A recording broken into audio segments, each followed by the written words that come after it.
The Centers for Disease Control and Prevention announced Friday it is relaxing its mask guidance for communities where hospitals aren't under high strain. Under the new guidance, nearly 70% of the U.S. population lives in an area considered to be low or medium risk, and residents there are advised they can go indoors without masks. The CDC recommends continued mask use in communities where serious cases of COVID-19 are straining the health system.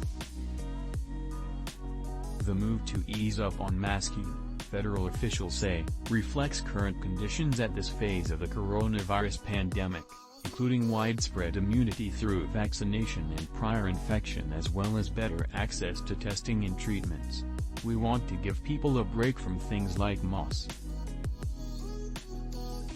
But, she added, new risk guidelines that the agency is implementing will help people know when to reach for masks again if conditions warrant it.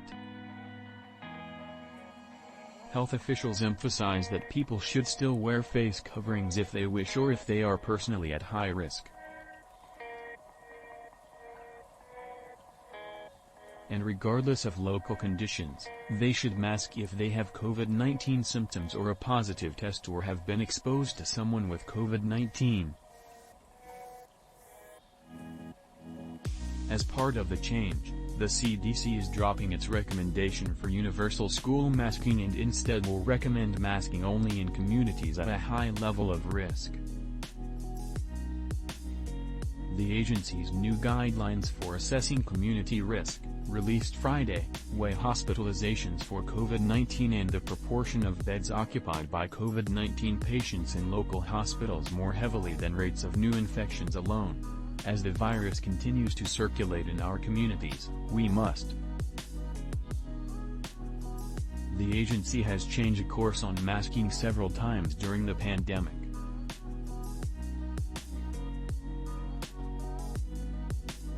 In May of last year, it announced guidance that fully vaccinated people could safely stop wearing masks indoors, only to reverse that advice 2 months later as the Delta variant of the coronavirus surged and breakthrough cases rose.